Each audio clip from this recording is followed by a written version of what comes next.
Hey guys, Will here. So we've been having trouble keeping up with Moza Racing recently. They've been releasing products faster than we can review them here, and they've just announced again a new wheel, which we're going to be looking at today, as well as a very exciting new package, 5.5 Newton meter direct drive wheelbase with a wheel and pedals for $599 US. So we're going to be checking that out as soon as we can. Unfortunately, it hasn't arrived here at the studio just yet, but today we're going to be looking at the new FSR sim racing wheel. Now this is very exciting because this is the wheel that people have been begging FANATEC to make for a very, very long time now. So we're going to be checking it out today, putting it through its paces and seeing whether this is a good option for your sim rig. Let's go.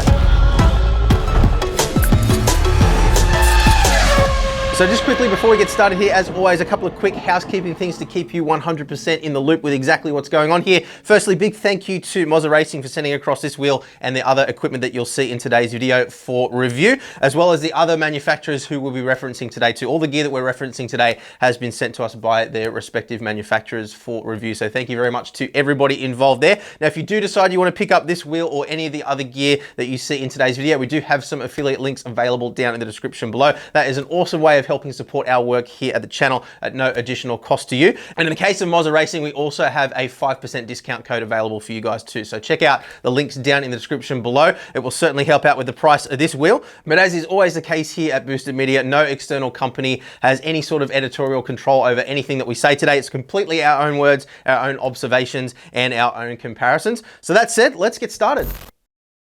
Okay, so this is the Moza Racing FSR steering wheel. Now it comes in at $649 US, which is obviously quite expensive for a sim racing steering wheel. So let's have a look at how it's actually placed in the market with respect to other alternative products here. So for something like the GS wheel, which is for the most part exactly the same as this minus the dash, of course, you're looking about $150 US less than what you're paying for this wheel. So one of the questions that we're going to be addressing today is whether it's worth actually paying the extra for this wheel over the GS wheel. Hopefully we'll be able to answer that one for you through today's process.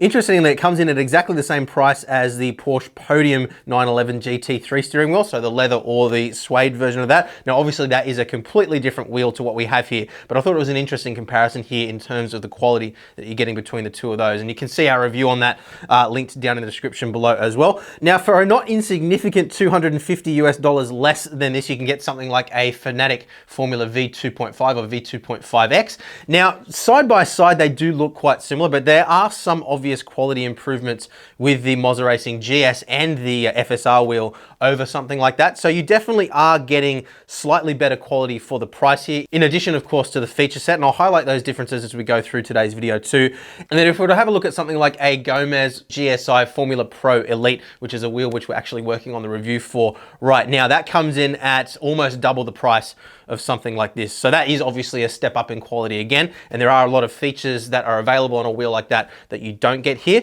But I just wanted to sort of, I guess, start this video off by putting this in the proper context and giving you a picture of where it sits in the market relative to some other alternative wheels. Importantly as well, this is a PC only compatible piece of hardware. Now if you are wondering about using this with an aftermarket wheelbase, there is a little communications port down the bottom here, and unfortunately we weren't able to get our hands on the USB adapter so we could test this out for you guys, but what they tell me is that this will connect via USB directly, and there'll also be the option for an adapter which allows you to mount this directly onto any other wheelbase, but unfortunately I just don't have my hands on that at this point in time, and I'm also not 100% certain on whether that's going to be an additional accessory that you buy or whether it'll be something that's included in the package. But what we'll do is we'll update you guys in the comments as well as on our written article linked down in the description once we have clarification on that. So it certainly isn't a cheap wheel, but when you compare it side by side with what else is available in the market with similar build quality and similar feature sets, I think that it is fairly priced for what it is. So let's go through exactly what those features are now. We've got a diameter of 280 millimeters, 10 millimeters more than we get with the FANATEC Formula style wheels, which look, to me didn't feel overly significant, although a lot of people do complain about the FANATEC wheels being too narrow and making a lot of cars feel too twitchy. So if you're driving a lot of F1 style cars, F1, F2, F3, for example, then generally that's not quite such an issue. If you're starting to get into more GT3, GT4 style cars, a wider diameter is often preferable there. So I think the 280mm is a good design choice here. Somewhere between the 280 to 300mm seems to be what most people find to be the most versatile, and I would certainly agree with that as well. Now I've got leather perforated grips here as well. They don't have a huge amount of squish to them. You can see there, if I push down, it's really just the leather itself compressing a little bit. There's no sort of squishy material underneath that. So it is a relatively firm grip. Some people will like it, some people will prefer a little bit more squish, but a lot of other manufacturers are now moving towards that sort of rubberized material now that does have quite a bit more squish to it than this does. So it's going to be a personal preference, subjective type thing, but it is what it is. But I personally am quite a fan of the leather, so much so that I actually swapped some of my other wheels from Alcantara across to leather. So again, it's a personal preference thing, but I'm a fan. Now we'll talk about ergonomics some more once we're up and running on the rig a little bit later on. So I'm going to skip over that for now, but suffice to say for now that all the controls around this area are relatively easily reachable while you're holding the wheel. You will of course have to take your hands off the wheel to manipulate the 5 dials in the center and the 2 buttons that you have down the bottom here. But I would say at a top level that the controls are very comfortable and easy to reach. So to elaborate on controls a little bit more here, let's talk about the inputs that we have available on this wheel. And there are certainly a lot of them. So we've got 10 push buttons here all the way through across the wheel. Those have a good tactile feel to them, exactly the same as we had on the GS wheel if you watched that review a couple of weeks ago. So they're not the snappiest buttons on the market by any means. They do have quite a bit of squish to them, but they do have a nice defined click once you get to the activation point. Again, it's going to be a very subjective thing here, but they certainly aren't the snappiest buttons that you'll find. They're certainly not as snappy as you find on a FANATEC wheel, for example, but I personally actually really like the feeling of these buttons. Exactly the same as what you have on SimMagic wheels for those who might have experienced those. But you can see they're about a 2mm travel for each button, and I'm happy to report that all the buttons that are on this wheel at least do feel absolutely identical to each other. There were no weirdness or sticky buttons or anything like that, and they don't rattle around too much either. You can see the tops are nice and solid. There's a little bit of wiggle to them just as they move around, but they're not rattling inside the enclosure. And if you shake the wheel and do things like that, there's no rattles or anything like that either. Some buttons that we've seen on some cheaper wheels do rattle a little bit. So that is something that I always look for and something that I'm happy to report isn't an issue with this wheel. Now those buttons also do have a pretty cool feature in that they are RGB backlit too. When you start up the wheel, it has a really funky startup sequence that kind of sweeps across, and then you have the option to change the color of each LED through 7 different colors for each individual button. So we'll show you how to do that later on in today's video too. But that allows you to create cool little combinations of different color schemes depending on your personal preference, which I think is a really fun touch. While we're on the subject of RGB LEDs, we've also got an RGB rev strip across the top here, and again that is customizable. We'll show you that later on today as well. Then moving down, we've got a couple of thumb encoders here. Those also do have push button functionality. Nice aluminium anodized caps on those too, unlike the plastic caps that you get on a FANATEC wheel, and that is one point of difference that I think is important to point out there. That is one of the areas where you are spending extra but getting more quality, and those have really nice solid defined detents to them as well. So really firm click in each position. In fact, I almost would go as far as to say that they might be a little bit too stiff for some people without gloves. With gloves on though, I think they have a really nice feel to them, and you certainly aren't going to activate one of these by accident. You're going to know when you've clicked into a new position, which is a good thing. So moving down again now, we have 2 what appear to be analog hat switches here. Those inside the software actually operate as digital switches. So you can configure them to be either a D-pad or a button. And each one of those can be activated in 4 directions. So up, down, left, and right, as well as push button, but they don't have rotary encoder functionality, unlike the funky switch that you'll find on FANATEC wheels, again, for example. So it's a little bit weird that they operate like analog switches in terms of their mechanical movement, but they operate like digital switches or D-pads inside the game. That's something that we've seen across all the Moza wheels so far, and I haven't actually been able to get a good answer on exactly why they've chosen that. Maybe they'll switch to an analog input later on down the track with some different firmware or something like that. I don't know, but it is what it is, so it's worth calling out there. So moving on down, we've got 2 more buttons as we saw before, and then we've got our 5 rotary encoder / multi-position switches. And again, these have got really nice anodized aluminium hats on them, unlike the plastic ones that you get on a FANATEC wheel, which we have seen a few of those crack over the years, not ourselves personally, but I've seen plenty of people have issues with those splitting and falling off. FANATEC, of course, do replace those under warranty without any issue, but these have a nicer, higher quality feel to them straight off the bat. Now, again, these have nice, solid, clearly defined detents in each position, so you're not going to spin one of these by accident. You're not going to knock it into a different position if the wheel's spinning in your hands and you happen to brush across it or anything like that. So I'd say, you know, really, really nice, really high quality feeling here as well. Now, importantly, these can function either as rotary encoders or multi-position switches, and we'll unpack that further when we get into the software a little bit later on as well and explain to you exactly why I think that is a great feature. So that is all of the inputs that we have on the front face of the wheel. We'll talk about the LCD panel in just a minute, but let's spin the wheel around now and take a look at what we have on the back in terms of our shifters and paddles. So we've got two magnetic shifters here with about a 7mm throw as I measured it. We don't have any adjustment in or out for these paddles. We also don't have any adjustment in terms of the amount of throw, but what you can do if you need to is detach these paddles and mount them on the front face if you need a shorter distance between when your hand's gripping onto the wheel. You could of course get some longer screws and put some spaces in there too if you needed to adjust forward or back relative to your hand size, but they don't include anything like that inside the package. Now on the back here you can see the little neodymium magnets as well, so they do have a nice magnetic clunk to them. You can't really hold them.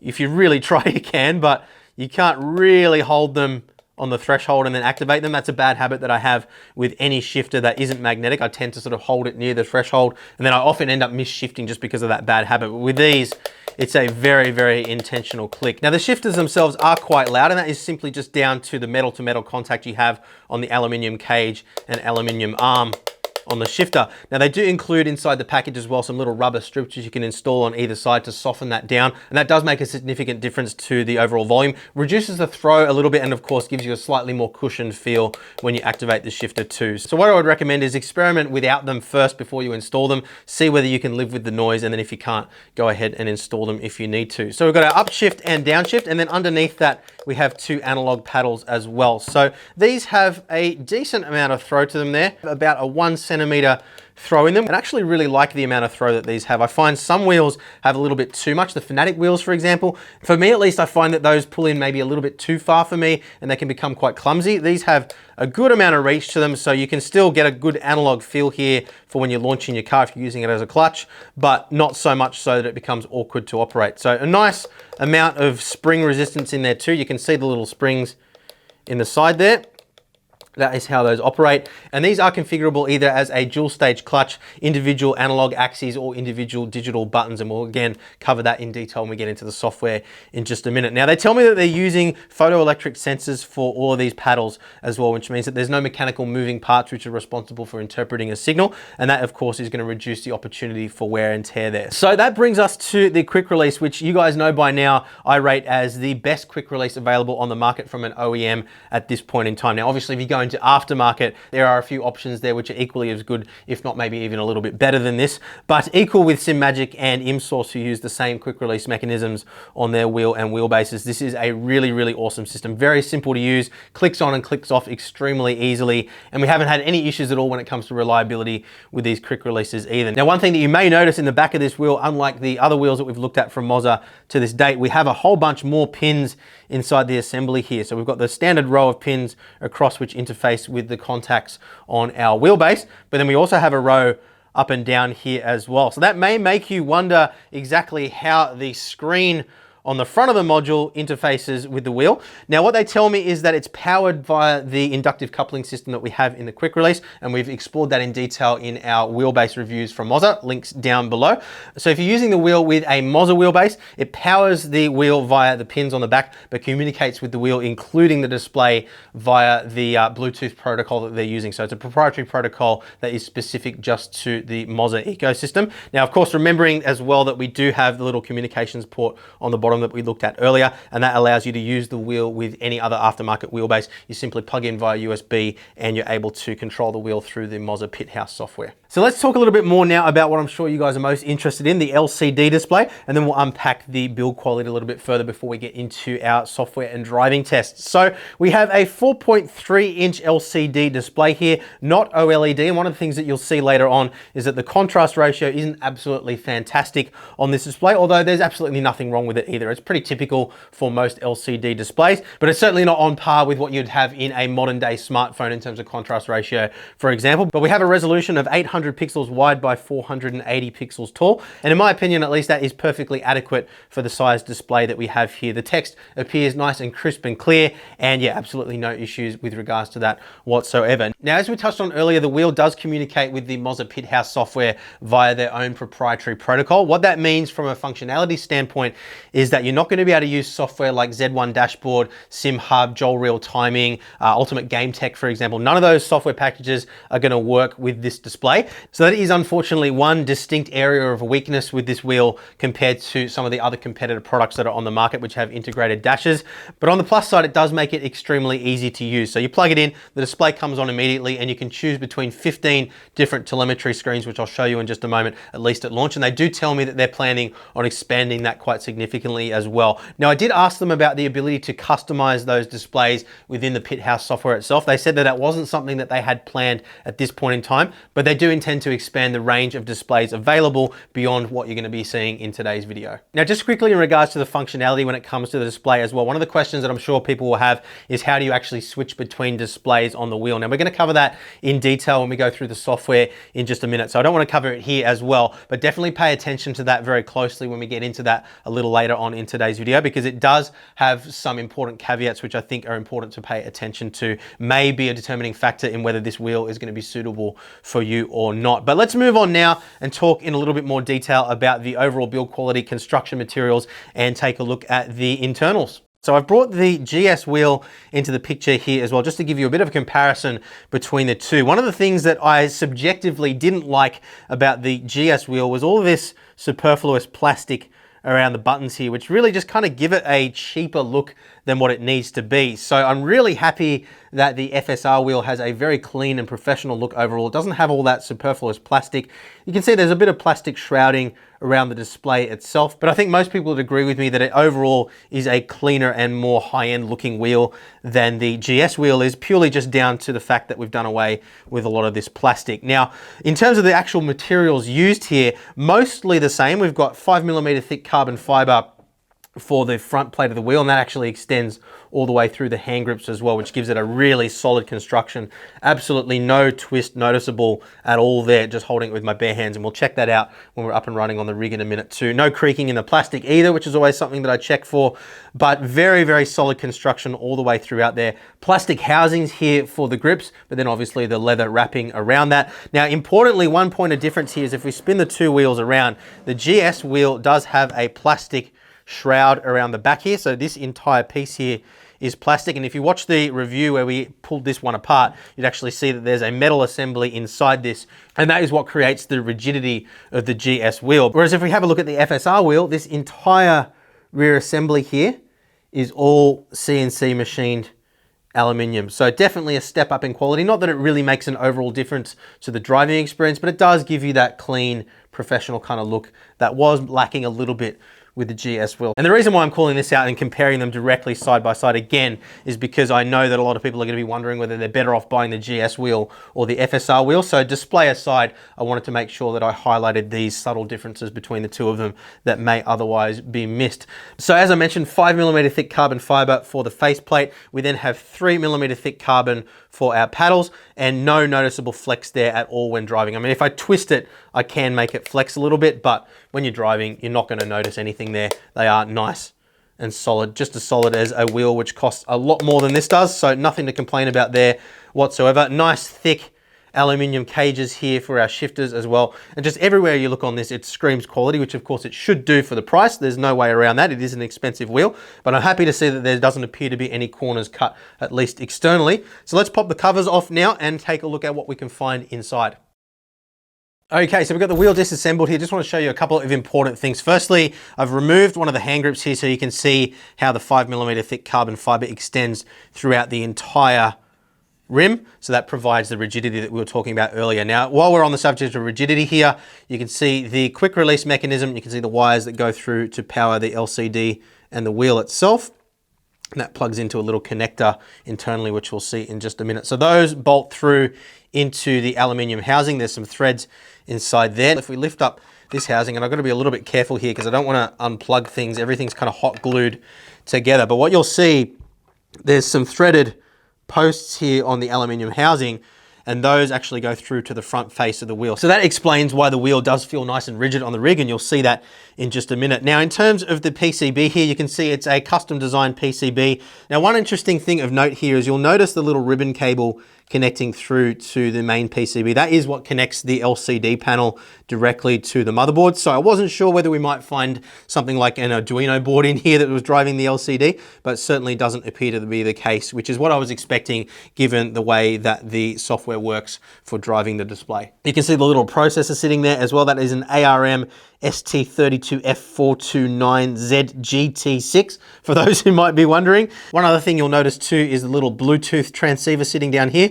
That is, of course, what's responsible for communicating with the Moza base, and you can see the RJ communications port there for connecting through via USB to the PC if you're connecting that way. But really nothing else particularly of note here. One of the things that I complained about with the GS wheel was that the quality of some of the hand solder joints where the rotary encoder / multi-position switches were soldered to the motherboard weren't particularly tidy. There are a couple of joints there that were borderline dry joints, whereas this looks to be pretty clean and tidy all the way throughout. So you can see the majority of these surface mount components are all wave soldered or soldered as part of the manufacturing process of the board.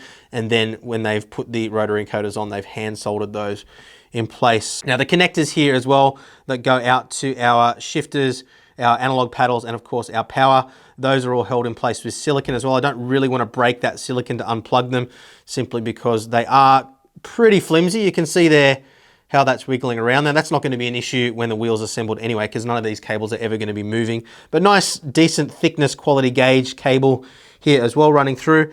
And yeah, absolutely nothing here to be concerned about whatsoever in terms of build quality. Exactly what I expected to see, given what we've seen in the past from Moza wheels, if not maybe a little bit better with regards to the quality of the soldering. So I think it's time to get this put back together, and let's check out the software and driving experience.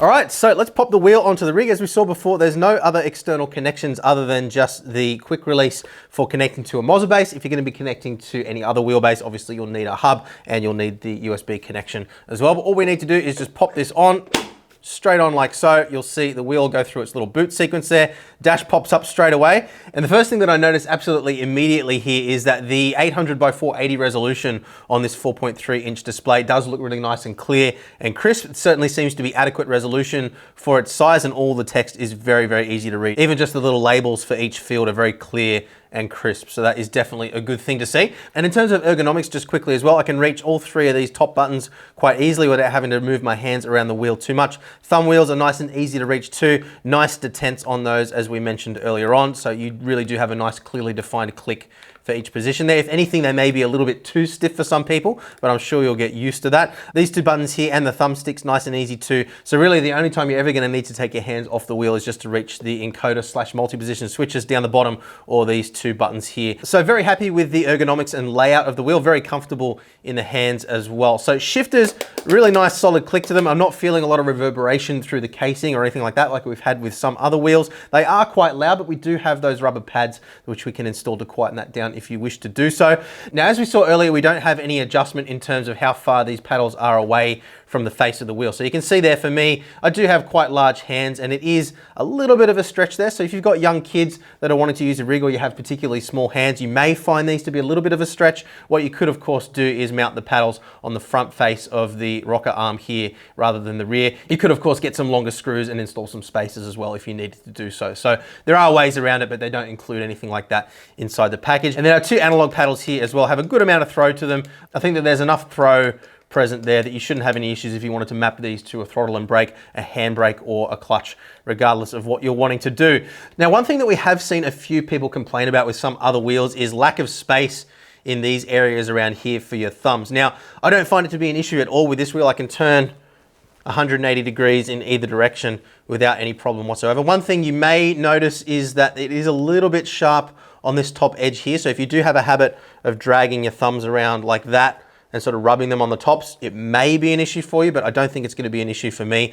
And in terms of overall space, I mean, I don't have the thickest fingers in the world, but it's certainly not an issue for me at all. But that said, I haven't had an issue with the FANATEC McLaren wheel either, and we have seen quite a few people complain about that not having enough space. So this does have a little less space than that does if it bothers you. One thing I do like though is that because these are push buttons as well as rotary encoders, I can easily just bump those with my thumbs in multiple different positions while I'm driving without having to take my eyes off the road. So yeah, it may bother some people, but for me, at least, it's not an issue at all. And then just to quickly touch on flex and things like that too, no twist to report in the wheel at all. I'm not detecting anything there at all. There's no creaking in the plastics either. Obviously we have a carbon fiber frame, as we saw earlier, running pretty much throughout here. So I was a little bit worried we might get a little bit of creaking in the plastics around the grips, but that doesn't appear to be the case, at least on this example. We've got the CNC machined aluminium enclosure on the rear too, so it is really nice and solid. There's absolutely no flex in the wheel itself. A tiny little bit of flex maybe in the quick release, but certainly nothing to complain about at all. Definitely on par with what I would expect and what we've seen with other wheels around this sort of price point, with the exception of FANATEC, of course, which has a lot more flex than this does in the quick release itself. But you can check out our reviews of their wheels for more information on that. So a big thumbs up in terms of ergonomics, layout, and basic functionality. Let's take a deeper dive now into exactly what we can do with button mappings and the LCD screen on this wheel. Okay, so let's dive into the Moza Pit House software now and look at exactly what we can and can't do with the FSR wheel. Now, we're not going to go through the entire software suite in today's video. If you're wanting to understand exactly how everything works in Pit House, check out our Moza R9 review series. But we're going to jump down to the steering wheel tab for now. And this is where we can set up everything as it pertains to the wheel specifically. Here we've got various different buttons which we can highlight here, and it tells us what the functions are of each one. It gives you a graphical representation of the function of each thing as well, just like what we have with FANATEC, for example. So there's nothing particularly special there. We also have a little button here for key combination description. We're going to come back to that in just a little while because I want to run you down the right-hand side here with some basic functionality first. So we have a dual stage clutch system here, just like what we have on some of the other Moza wheels which we've reviewed in the past. So we've access combine mode. That allows us to set a bite point between the two sides. So at the moment you can see it's set to 50% on the slider down the bottom here. So what that means is that when you release one hand, it's going to go to 50% clutch engagement, and then you can release the second hand to get underway. So you would set that bite point to the friction point of the car that you're driving. That allows you to, when the lights go green, let go of one hand, get the car underway, and then slowly let out the second hand to get fully underway whilst minimizing wheel spin or bogging down. So we've got access combine mode, we've got access split mode here too. That allows us to assign an analog function to each of the two pedals. So say for example, you're not able to use pedals, you could have it mapped to throttle and brake, you could have it mapped to brake and handbrake, or clutch and handbrake, whatever you want to do as an analog input, you're able to do that there. And we can also assign them as buttons too, and that just becomes a push button activation. Then moving down to band knob mode. So in button mode, when we rotate each one of these rotary encoders, you can see there it flashes up on the screen with a corresponding number. So that is like a multi-position switch mode. So what it means is that each position is its own function as you can map it in the game. Now, some games will support this, some won't. So say for example, you want to have engine map 4 always correspond with engine map 4 inside the game. You would map position 4 or switch number 4 as the map number 4 inside the game. Whereas if we switch it to rotary encoder mode, which is generally more compatible, what happens is every time we rotate to the right, it's going to flick once to the right. Every time we rotate to the left, it's going to flick once to the left, but it's not going to remember its previous position. So you can see if I spin it around to the bottom and then wait for that to disappear, when I go back again, it's going to start at the top again every single time. So it's not going to remember its previous position, but it does have the most compatibility there. So it's great that they give you the function for either multi-position switch or rotary encoder. That means it's going to work regardless of what sim you're running. So we're going to leave that on knob mode for now. We'll go down to stick mode now. This allows us to choose between button assignment or D-pad assignment for our two analog switches on the front here. Now, the interesting thing about Moza wheels, and I still haven't really got a clear answer on exactly why this is, but they function mechanically like analog switches. You can see here they move around freely, but in terms of how they're interpreted inside the software, it is a on-off switch in each direction. So when we're in button mode, it's going to show up as a button press inside the game. When we're in D-pad mode, it will assign as a D-pad function. So that can be useful for some particular games, like F1 games, for example, can be a little bit funny with some of the mappings for menu options. So between these two settings, you're able to find something that's going to work regardless of which game you're playing, which is again, a very useful thing to have. We're going to leave that on button for now. Engine RPM indicator switch mode. So we've got an RPM indicator for the bar across the top here. So that's obviously going to raise and lower depending on the RPM of your engine, and we can configure that further down below, as we'll show you in just a minute. We can switch the LED bar off entirely, and we can also just have it fully illuminated at all times here too. And you can see the rainbow colors through the RGB LEDs there as well. And they do fade away quite nicely as well. You'll see there when it's pulsing, it does fade in and fade out, and there's a nice kind of fade between the LEDs as well. And that does give you quite a nice effect there. So then we move on to engine RPM display mode. So mode 1, it's going to illuminate in a different color for each segment as it progresses along the bar. So similar to what we see here. For example, in mode 2, what will happen is as the bar progresses across, it's going to all illuminate the same color. So it'll start off one color, and then as it goes further up, it will change color gradually as we move up. So moving on down here now, engine RPM indicator timing. This is purely just to adjust the timing in which each segment of the LED strip will illuminate relative, again, to the engine RPM. And you can customize this as well. So you can set various different percentages and adjust them as sliders too. And you can also adjust the LED colors here for each individual segment too. So if you want to do something custom here, you can do that. And all you need to do is just drag the color to the segment that you want, and that will change it. And we can also adjust the brightness for the LEDs on the face of the wheel here too. So that is going to adjust the brightness of the strip as well as the brightness of the individual LEDs for each push button. We'll show you how to change the colors of those in just a moment too. So we're going to move across to dashboard settings now, and here is where we're able to switch between the 13 different default displays as they have cooked in. Now I'm hoping that at some point we'll have the option to create our own custom displays here. I did have a bit of a poke around in some of the files that come with the Pit House software to see whether it was possible to sort of customize things there, and it certainly isn't something that's going to be user friendly if possible at all. There isn't like obvious image files that you can manipulate or anything like that. So I would like to see more customization here in the future, but obviously on the flip side of that, the more customization you have, the less user-friendly things tend to be out of the box. So it's good for people that just want to get in and get racing straight away and don't necessarily care for that kind of detail. But personally, I would like to see more customization available here. But that said, we do have quite a variety of different screens here available. So we'll just quickly tab through, and you can see here on the screen what they look like. You can see all the basic stuff that you're going to want is there. So you've got your tire temperatures, you've got core temperature and brake temperature there as well. A bit more information on that screen as we thumb through, just purely just down to what options you like to see on the screen in front of you. You can see this one's got fuel level. This one's a little bit more basic.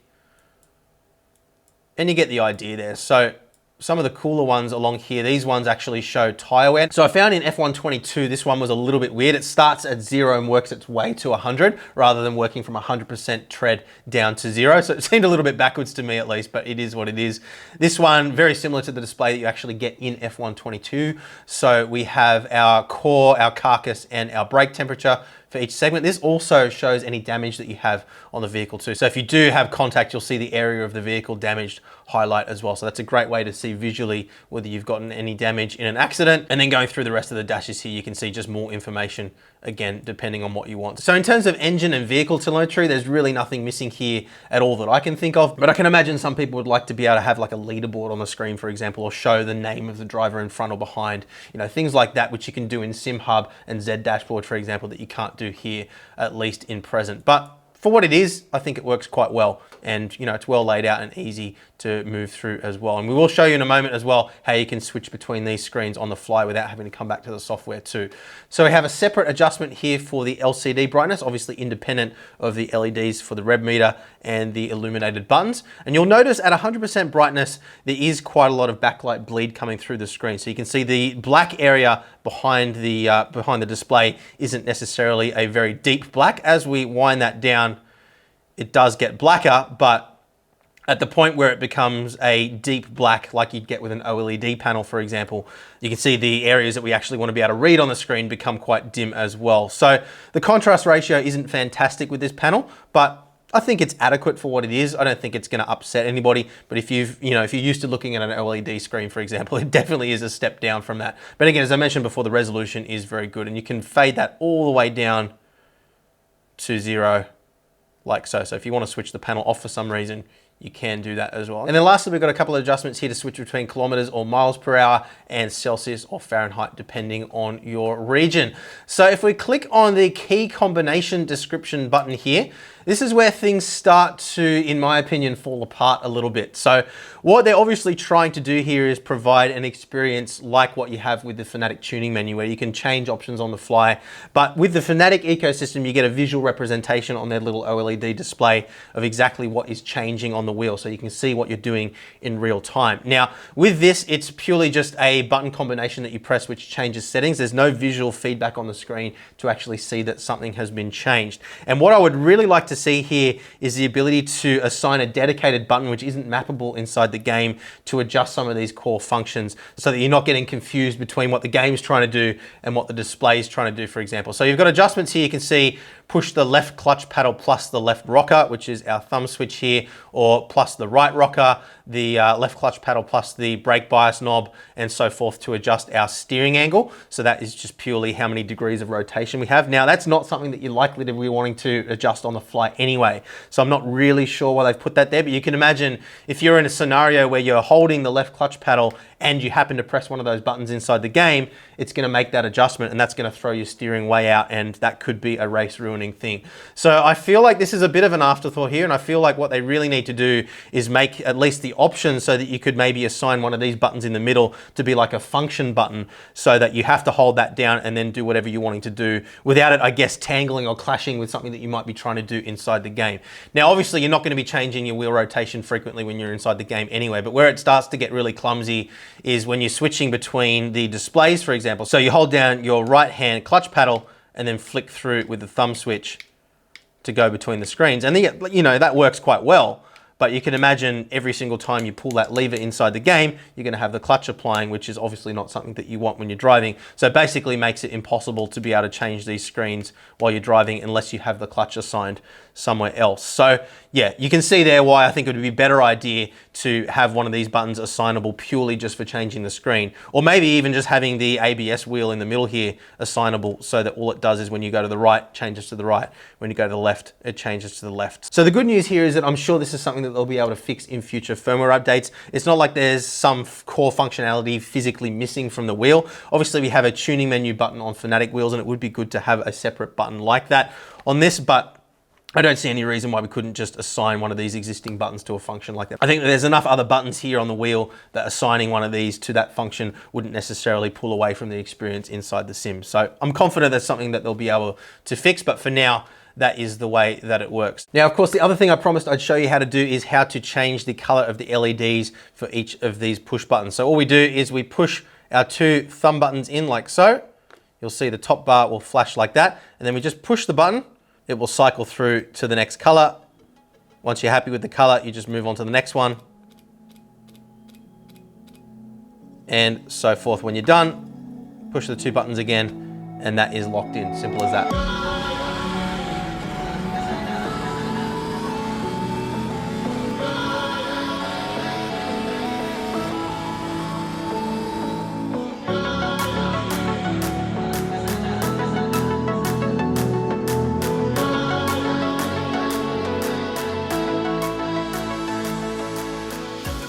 Okay, so let's talk about the driving experience and conclusions on this FSR wheel from Moza Racing. Now, I'm going to break this up into two sections. We're going to look at the wheel itself, LCD display aside to begin with, and then we're going to talk about the display and what that brings to the table, whether I think it's worth the extra money over the GS wheel. So look, in terms of ergonomics, driver usage, and all those important things regarding the wheel specifically, really happy with the experience. It's very comfortable to use. I really like the leather that they've used here as well. It feels really nice in the hands. Pretty much exactly the same experience as you get with a leather-bound FANATEC wheel, which of course you're going to expect for the price that you're paying here. Now, in terms of overall build quality, I would say this is a small step above what you get with FANATEC. Obviously, you've got the more solid quick release here. That is an important factor, but that's more talking and pertaining to the entire ecosystem rather than just the wheel specifically. So you do have the advantage of a CNC machined aluminium enclosure with this wheel. If you compare that to a FANATEC wheel, that is plastic, but otherwise the fit and finish and quality is quite similar, with the exception, I would say,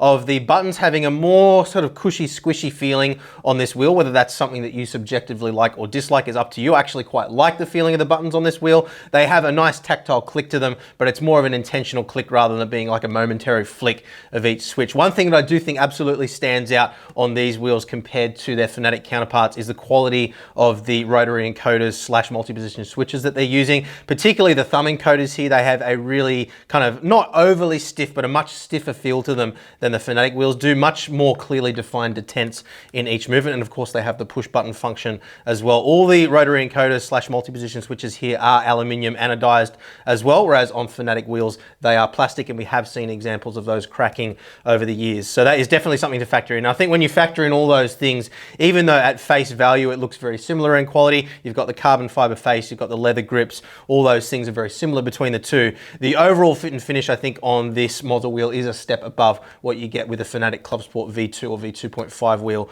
for example. But at the end of the day, the raw driving experience between this and something like a FANATEC V2.5 Formula wheel is very similar. Similar diameters as well at 280 millimeters. And while this may be a little bit narrow for people that are wanting to do, say, GT3 style racing, it is well suited to your Formula style open wheel cars. So moving on to the integrated dash now, the 4.3 inch 480 by 800 resolution panel. Now, this is where the experience was honestly a little bit disappointing in my opinion. Now, I think that there's a lot of potential here, and don't get me wrong, I think that it is an excellent wheel, but there are a couple of areas where I felt like it just fell short of my expectations when you consider the price point that we're looking at here. Now, the experience in using this wheel can probably be most closely compared to that of, say, the Ferrari SF1000 wheel from THRUSTMASTER. That has a clever integration with the LCD panel where it uses a Wi-Fi system to communicate back with the PC, and it brings in telemetry data based off predefined screens. So you're not using third-party software like SimHub or Z Dashboard or something like that to generate the displays. Now that has the advantage of being very easy to use, very plug and play. You plug the wheel in, you get everything up and running, and you're good to go pretty much with no fuss and no stuffing around. The disadvantage of that approach is that you don't have the customization level available like you have with something like the GSI wheel, which we're going to be reviewing very soon here on the channel.